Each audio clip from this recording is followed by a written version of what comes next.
Montego Bay and Dunbeholden, two teams that narrowly missed out on the playoffs, two teams with brand new managers, and two teams that are subject of the season preview. Welcome back to Jamaican. We're getting closer and closer to September 15th, so we move on to two teams that are entering the season with huge expectations. We start in St. Catherine with a look at Dunbeholden. If I only needed one phrase to describe Dunbeholden's 2023-2024 season, it would be a fool's goal. Under Lenny Teacher Hyde, Dunbeholden play arguably the best possession style football throughout the land, but when you look a little closer, they hardly converted all that nice play into goals. After 26 matches, Dunbeholden only managed a goal difference of a +1, way fewer than their general play deserved. It ultimately cost them a playoff spot despite being in 6th for the majority of the campaign. It also cost Hyde his job this summer, and it saw Philip Williams come in to put his own spin on things. Key acquisitions and departures. Williams and Dunbeholden ownership basically took a sledgehammer to last season's squad and practically reshaped it. They look to improve on their defensive structure as they acquired 27-year-old centre-back Gerald Neal Jr. from Arnhem Gardens. Also in the attack, Dakil Wright from Tivoli, Donovan Segri from Mount Pleasant, Ghanai's 20-year-old striker Neron Burrows, and former schoolboy football attacker Shantamai Taylor, midfielder Gavin Burton on a season-long loan from Harbourview, and former Clarendon College the Costa Cup winning captain Malachi Douglas, along with Richard Brown from Tivoli, and midfielder Dwight Merrick makes his loan move from Mount Pleasant permanent. As for departures, out is Kevin Graham, Zachariah Wilkes to Waterhouse, Alex Gale to Vere, Devontae Hodges, and maybe the most damaging leading goal scorer Nicholas Nelson was transferred to Mount Pleasant. Key player to watch. It may be a little unfair, but all eyes and all the pressure will be on new young striker Neron Barrow. He was one of the leading goal scorers in the Ghanaian LFC Elite League, scoring 19 goals and 4 assists in 16 games. Dunbeholden will be praying he finds that exact form in the JPL after their only goal-scoring threat leaving this window.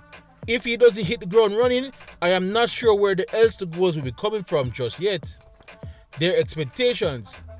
Being a JPL finalist only 2 seasons ago and splashing the cash this off-season, it is clear that Dunbeholden board wants the league title. But I am sure even they know this project by Philip Williams will need at least 2 years, so the bare minimum in year 1 is a top 6 finish. My predictions. No question, I believe Dunbeholden is a stronger team this time around, but as I stated before, this Williams revolution will take time. If he's able to have a squad that had such a stubborn ball possession style ingrained into their very soul, easily and effectively adopt his more pragmatic style of football within a year, then I would personally recommend him to Chelsea because he will be a genius. But in all seriousness, they will flirt with the 6th position again, but I ultimately see them once again just falling short in 7th. We now move on to the North Coast and check in on Montego Bay's preparations. Mobay's 2023-2024 season was the clear definition of Jekyll and Hyde. Their exploits in the first round was nothing to write home about, as they found it difficult to muster up consistent performances required for consistent results. Then the January transfer window came about, and the club basically transformed into a well-oiled machine, striking down almost all foes before them. That injection of much-needed talent led Mobay to an 11 games unbeaten run, resulting in them only missing out on the final playoff spot and goal difference. So good was the part 2 of that season that we were all left in a massive state of shock when it was announced that Brazilian coach Nildo dos Santos was relieved of his duties. But ownership seemed to have a plan, as well-traveled Argentine Rodolfo Zapata was hired as the new boss in charge. Key acquisitions and departures. This window saw Mobay change from Little Brazil to Little Trinidad. Out are Brazilian players John Claudio Ferreira and William Ferreira. On the flip side, in are Trinidadians Jordan Brito and 29-year-old goalkeeper Aaron Enil. They are joined by Jamaican-born midfielder Dylan Zane and Romario Smith. But one of the most intriguing transfers this window is certainly the incoming of Demario Phillips to replace John Claudio in that midfield. Key player to watch. It has to be the possible case of redemption. 2 years ago, Demario Phillips was seen as the next rising star midfielder out of Jamaica, even earning himself a call-up into the national team. But last season, didn't exactly match those expectations and saw him fell out of favour of the Recce boys. This is not to say he was bad, but his stock has clearly lowered since, and this fresh change of scenery may just be what he needs to get back to his best.